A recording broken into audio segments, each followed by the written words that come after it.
Welcome everybody to another episode of the Nonprofit Show, blah blah. Hey, if you joined us in the green room chatter, it's all loca in the studio because we were talking about Spanish. Yeah. And we now get to hear from the nonprofit nerd herself, Jarrett Ransom, who's going to join us today and ask the question, are you ready to serve your community? And I'm going to throw the extra word in there. Are you really ready to serve your community? Jarrett and I were talking about this, and it's really an interesting conversation. And so I can't wait to dig into this with her and really get some one on one time so we can kind of understand what it means to serve in the nonprofit sector. In case you don't know who we are, I'm Julia Patrick, CEO of the American Nonprofit Academy, and it's really exciting to have not only my co-host Jarrett Ransom, nonprofit nerd, CEO of Rayvan Group, but Jarrett Ransom as the guest. And thanks to our sponsors, she gets to be here and have this conversation with us today. Bloomerang, American Nonprofit Academy, your part-time controller. Be Generous, Fundraising Academy at National University, Staffing Boutique, Nonprofit Thought Leader, and Nonprofit Nerd. These are the folks that join us so that we can come together every day, each and every day, now more than 600 episodes of the Nonprofit Show. And if you want to access any of those 600 episodes, you can find us in streaming Roku, YouTube, Amazon Fire TV, and Vimeo. And you can also queue us up wherever you like to get your podcasts. We are there as well, and we can chitter chat into your ear wherever you like to consume those podcasts. It's kind of crazy. You know, I watch us, Jarrett, on the big, massive TV screen. It's kind of brutal at home. So I can learn and help us refine and see what's going on. And then to hear us on the podcast, woo! It's kind of Yeah, it's interesting. I love it. And we've started that, gosh, I don't even know if it's been quite a year yet. And I hear so many of our viewers and listeners, of course, really saying that they love the fact that we're in the podcast form as well. yeah, So yeah. welcome. Glad to Yeah, be here. it's really fun. Okay, Jared R. Ransom, nonprofit nerd. I just want to give us some context here. You know, Jared and I are 20 years in difference, almost to the week, certainly to the month. We met previous to COVID, but we didn't really know one another that well. Don't really serve the same part of the sector, run in the same circles, are from the same community, but just doing different things within our community. And so it's really been an interesting thing for me to get with the nonprofit nerd on a daily basis. But sometimes it's really a stretch for me because I want to hear more from her. And as a co-host, you know, we want we want to hear mostly from our guests. And so this is really a cool thing for me, Jarrett, is to pull back and say, okay, now you're in the hot seat and let's really dig down and hear what you have to say. And I'm going to ask you this question. Why are we talking about service? Because anybody who's watching the nonprofit show should probably already be invested in service. So, what is your lens for this discussion?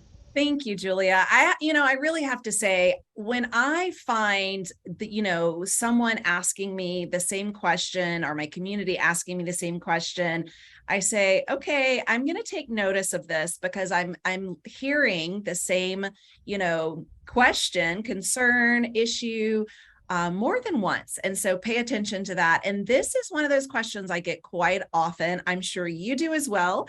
And so really, the big question I get is, how can I be more involved in nonprofits? And my initial response is, first of all, that's fantastic because I truly want everyone to be involved in their community in some way, shape, or form, but not just be involved, Julia. I want them to really enjoy it. I really want them to have a good experience. And so whether you're looking to serve on a board, whether you're looking to serve on a committee, or you're looking to switch from the for-profit arena into the nonprofit arena, those are really the three ways in which I address this. But today we're going to dive deep, in particular when it comes to that board service, because I'm hearing that a lot. And you had mentioned this as well in our green room chatter. You know, it's those young professionals in Yeah. their 30s, I would say late 20s, early 30s, that are saying, okay, I want to do more. I would love to serve on a board. How do I get started? Right. And I hear it from individuals that are maybe looking as more seasoned, experienced professionals that are saying, I'm retiring from my career. So that should free up, right? Because I hear retirement also fills up your calendar. But it really should hopefully be a time where I can give back to my community. So Mhm. I see this quite often, again, in early 30s. And I would say, you know, 60s, 70s of individuals really looking at, retiring from their day-to-day job, but really wanting to dive into service work into their community. So today, that's what we're talking about. That's the rationale around it. Because again, I've heard it so often in my own community through my connections on social media. So I thought we would share it in a masterclass here. Well, I'm really excited because I think that you have some different things that can help kind of form that decision. And the first thing you talk about is identifying your passions. So, I guess what I'm hearing from you is not all boards are created the same. And just because you want to serve, you really need to figure out what you want to serve first. Is that a Absolutely. We talk direction? all the time. 1.8 million nonprofits in the US, right? 1.8 million. Our guest yesterday mentioned in New York, there was over 750,000 registered in the state of New York, right? And that number changes across the nation. And so there's so many opportunities for us to serve. But I like to say, let's narrow it down from 1.8 million, right? Let's go into, are you passionate about animal welfare? Are you passionate around education? Are you passionate, for the human service sector? What truly is your most, highest passion? And to realize it might not be one. We're not always binary individuals. So it could be Yeah. multiple ways in how, we truly serve our passion.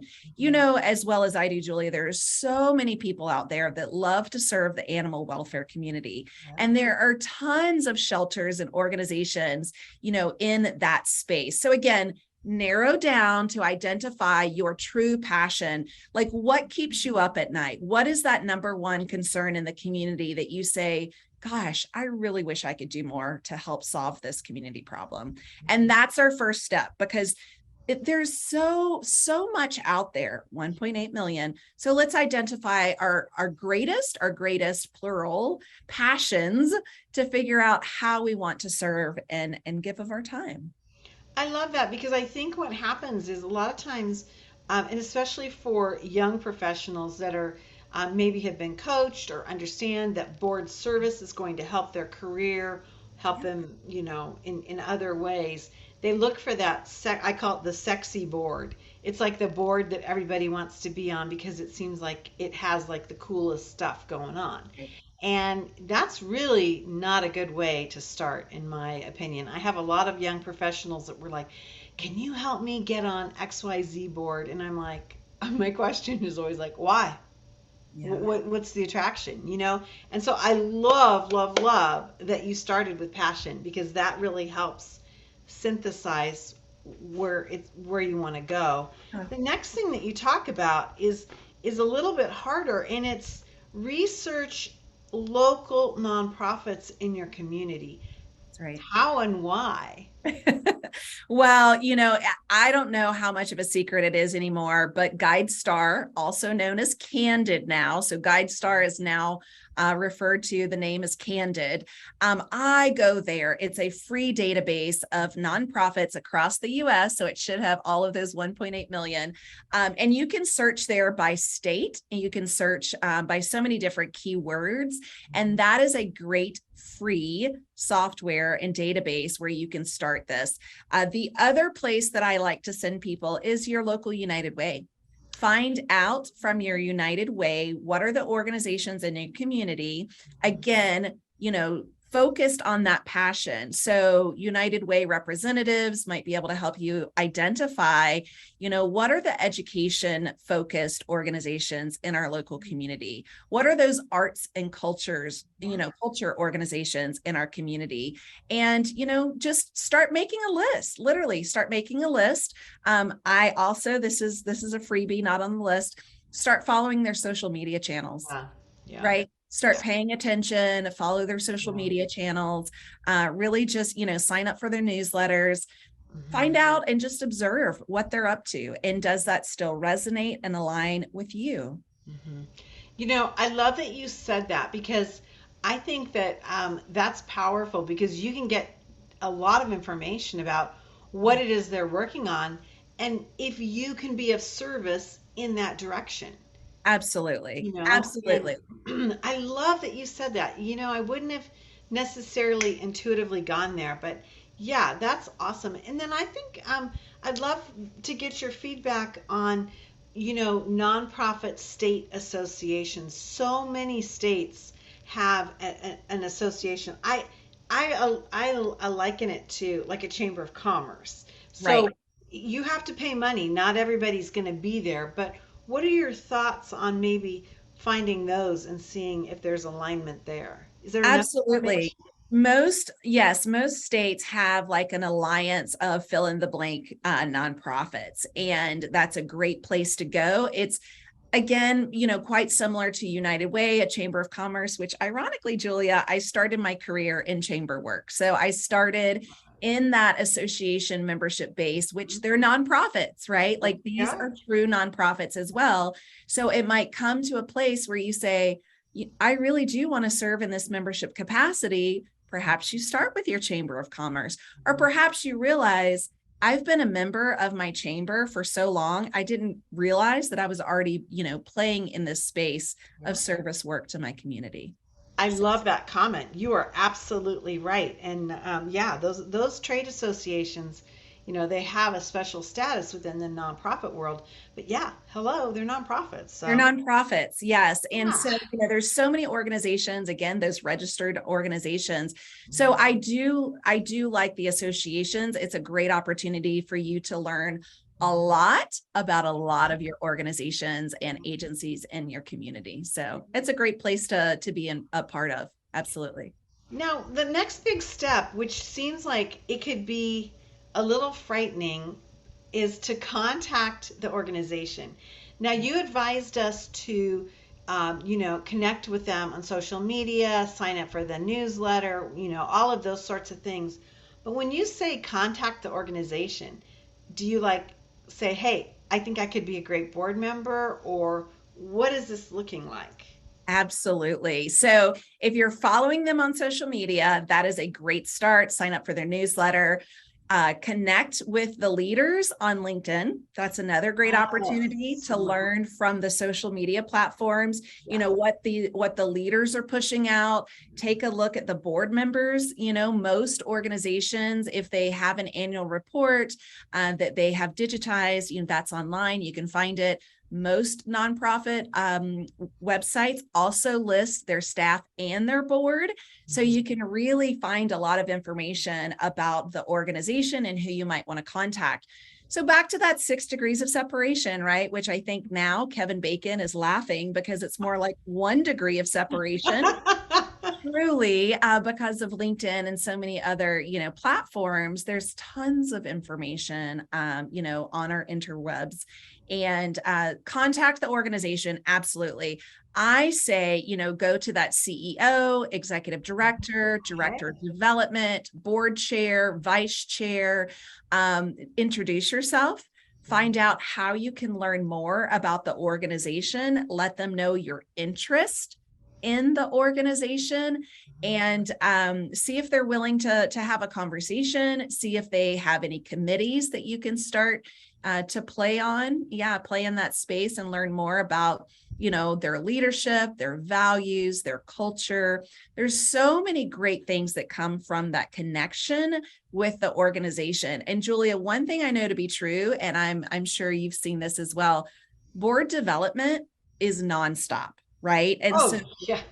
Yeah, I love that you said that. It's Thank you nonstop. for saying yes. Yeah. And so usually it's the board members and the leadership going, we cannot find the talent in our community. So I guarantee you it'll be a breath of fresh air for the organization to actually be contacted by you as someone who's interested in serving that organization. So board development is nonstop. Succession planning should be nonstop. So again, just letting them know who you are with an introduction, find out more about them as an organization. What are they focused on right now? Let them know, what you've seen on social media as well as the newsletter, and say like, hey, I see what you're up to. And I just really want to say congratulations. You're Yeah. doing some amazing work.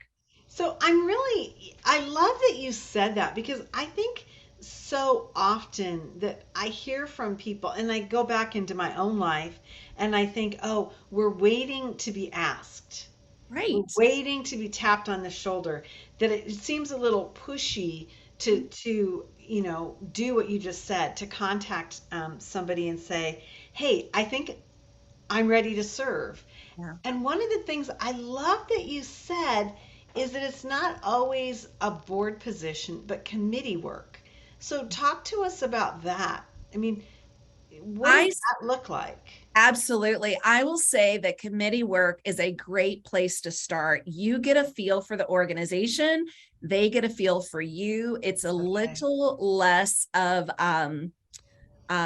I would say like a little less of a binding agreement. It's a little more fluid, a little more Yeah. flexible, but it usually is truly, hands-on experience. And so that's a great opportunity to get to know the players, see how it fits with your schedule, see if you really like, walking into the sausage factory and seeing how the sausage is made, right? I mean, it might be a horrible relation, but it truly, you see so much good work in the community, but being inside the middle of this, it really, it's a whole new perspective. It is, and I appreciate you saying that because I think there can be a lot of um, stress when somebody becomes disillusioned. Oh yeah. And I think that that's something we all need to be talking about is that this is not easy and it is not glamorous and it No. can be heartbreaking. And it, at the core, a lot of this is the human condition. Yeah. It's ego, it's frailty, it's tough. And And you're privy to a lot of information, oh, yeah. oftentimes, depending on what committee you're serving on. And certainly, if you're serving on the board, you are privy to a lot of information, and not all of it is, rainbow. No, it's not. And I think, too, from my board experience on a local level, I think it's fascinating what you learn about your community.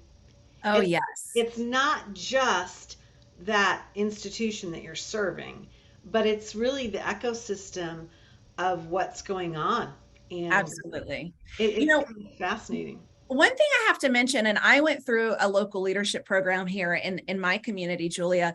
There are so many leadership programs tied to your community. So it could be your city, leadership program. That is a great place also to learn about that ecosystem, to learn about the leaders, the government officials in your local community, the nonprofit and social sector in your community, the for-profit, your utilities, electricity. It's such a great eye opener. And that if you're really looking to research your community, if you're in it for the long run, you might want to consider what those leadership programs look like. I love that you said that because, that's one of the things that we talk about with board service is, how do you step outside that boardroom and bring Right. people into your nonprofit and understand you have to be a champion of that service. And the more you know who's in your community and what's going on, the better, the stronger representative you can be. So I think that's super cool. Now, this is like the sticky wicket, and I think I'm really interested to hear what you have to say. You're giving us 5 questions at minimum that we need as a prospective board member to be asking of an organization. Right. So I guess my first question is, we don't just say, woohoo, they asked me, they tapped me on the shoulder. You're saying, wait a minute, we need to interview them? Absolutely. We have to interview them because being on a board, being on a board, not a committee, but being on a board, a governing fiduciary board, has a lot of responsibilities, and it truly comes with that personal connection. I don't want to scare anyone from not serving, but I really want to hammer in the fact that it is a big responsibility, right? And that's why I have in here in the center here, directors and officers insurance, also known as DNO. Yeah. So these are the 5 questions that I recommend when I talk to people that are looking to serve on the board. I ask them, to consider asking the organization that they are considering to serve on, because it should not just be, woohoo, I was asked, I'm going to say yes. It's like, Yeah. thank you. I'm really honored for this consideration. I have some questions. I would love to get this information back from you. Mhm. So here are the questions that I like to say. First of all, what do you expect of me as a board member? Right. So truly knowing those board expectations. Hopefully they have this documented. They can send it over to you in an email, something for you to review. But you really need to know, and very clearly in the onset, before you even get onboarded, is what are the expectations of me as a board member? And that is by far and large the first question that I like to ask. Okay. Would that being including like everything from meeting attendance to maybe even a Yes. give or get policy, or Yes, the whole all kit of and that. caboodle? So we're Okay. looking for, are they looking for amount of time for me? Is there, Okay. we have in here, attendance of meetings, and then also asking, are your meetings in real life, IRL, or Mhm. work from anywhere, having that remote connectivity?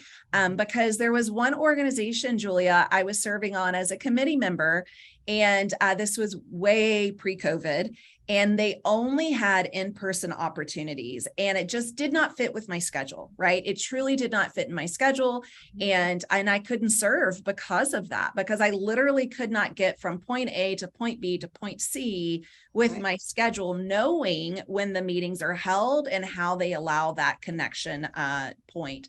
So asking, what do you expect of me by way of meeting attendance? What do you expect of me by donation requirements, right? With that give or get policy, which many organizations have. And I'm a firm believer of as well, Oh not yeah. necessarily a dollar amount, but I do believe that all board members should give of their time and of their financial resources, Mhm. because we want to be able to say in our community, we have 100% board participation in Absolutely. our financial support as well. So those term limits, are Yeah. you Talk to us about that. yeah. Are you asking me to serve on the board for how long? Right. Typically, it's 2 years minimum. I often see 3 years, Yeah. right? It's 3 years with a A renewal, renewal. another 3 years. And so really looking at, okay, if I sign up for this, how long am I signing up, for this commitment and these expectations? So again, your meeting attendance, your giving policy. This isn't just for 12-month calendar. This is for, the long haul, 3 years, 6 years, perhaps. So really looking at it from a big picture, because it's, again, don't want to scare anyone. It's a big commitment. Okay, let's go back to the DNO insurance. I always, when Yeah. in my board trainings, a lot of times I call this the kiss or cry moment when I bring this up. I'm horrified by the number of highly functioning, like community leaders that have never really heard of this or are shocked that they don't know more about it. So we don't have a lot of time left, but I'd love for you to talk about that DNO, Directors and Officers Insurance. Yeah, so this is an insurance policy that every single organization, every single nonprofit, I believe, must carry. And I don't care how many people are on your board or how many people on your staff. This is a gotta have, right? Hashtag gotta have DNO insurance. And this is certainly one of the questions that I advise anyone that I work with and coach on this response to ask for their DNO, policy certificate. How much does it cover? Because I have been with organizations, Julia, that the IRS was this close to knocking on every single board member's door because of some financial mismanagement. And so this DNO insurance, this DNO policy, again, it stands for Directors and Officers Insurance, that covers your personal liability, personal asset as that fiduciary agent of the organization. By and large, I say do not serve unless they can show you that certificate of DNO policy. And the other downfall I see, Julia, is the operating budget tends to grow year over year and they don't reassess that DNO. So that might have $1 million policy, but now they've grown to a $5 million operating agency and $1 million is falling short. So make sure that that DNO matches the current, size, life cycle of that organization. But that's a key one. That is a key piece, is to have that certificate. I love that you said that. I have never heard anyone say to make sure that you are aligned to that current value of that organization, because you're absolutely right. I mean, the numbers can spike quickly. I often suggest for the larger organizations, and especially anybody who's dealing in health and human services where there's some fragility and potential loss of life or disruption of life, to get that certificate and then share that with your own insurance carrier and have them look at it. Make Absolutely. sure, because there's a DNO insurance opportunity sometimes that we can get ourselves. It should never be the first line of defense, Right. undoubtedly. But it Right. might, especially for really large organizations where the numbers can be just astonishing. Because Right. board members get sued all the time. I got to tell you. Well, and they do, and it happens through the organization, right? And so you really want to make sure that you're covered. I personally, as a consultant, carry my own E&O insurance, error and omission insurance, but that's not going to cover me for a board position. So Okay, before we let you go, strategic plan, and why should we be asking about a strategic plan? well, I really like to ask this because you can find out from the organization what is top of mind for them, right? What's their short term, what's their long term goal, and how might you be of assistance to them? So, really knowing what they're looking to achieve in the long run and the short term, and how you can play a part in that success. So, I really think it's a great piece of information, and to see that and to truly it's kind of like Cliff Notes, right? For those of you that remember Cliff Notes, it's the Cliff Note version of what the agency is working towards. Yeah, I love that you said that because I absolutely agree. I mean, it should not be a secret anyway. No, And no. I love what you just said. How can I, as a board member, fit into that? I love that you said that. I mean, I think it's a really cool thing. As always, time with you flies by. Jarrett R. Ransom, the nonprofit nerd, CEO of the Raven Group. What an incredible blessing and gift you are to my life, Yeah. to my community, and to the nonprofit sector. I mean, your energy and your intelligence and your commitment is just amazing. And I see it day in, day out. All the back end things that we have to do. You are a powerhouse. And so, yay, team. I am number one cheerleader on the Nonprofit Nerd Cheer On Squad. the spot. Well, thank you. I'm so very passionate about our sector, Julia, across our nation and truly across our globe. So for me to be here of service to others, it's truly what I was born to do. And to help others learn how to serve in their community is really important. Julia, you and I are both very open. So if anyone wants to reach out to us, reach out to us. You can find us on LinkedIn, our contact information here, and so many ways to connect further. But I certainly hope that you will consider serving your community by serving on the board. Yeah, I agree. I think it's Yeah. the best thing. And part of the best thing that helps us move forward are our sponsors. Without them, we would not be here. Bloomerang, American Nonprofit Academy, your part-time controller, Be Generous, Fundraising Academy at National University, Staffing Boutique, Nonprofit Thought Leader, and Nonprofit Nerd. Again, these are the folks that are with us day in and day out and support this amazing journey that we are on, in support of our nonprofit sector. Okay, Jarrett Ransom, you've totally got me churned up, excited, good to go. Um, I'm going to be bookmarking this particular episode of the Nonprofit Show and sending it around as I am asked what it takes and why people should be on boards. Here it is. And this is scratching the surface, but yes, Yeah. absolutely. So go serve, have fun. Absolutely. Well, everybody, as we like to end every episode of the Nonprofit Show, we want to remind ourselves, our viewers, and our listeners to stay well so you can do well. Thank you, Jarrett Ransom. Have a great day.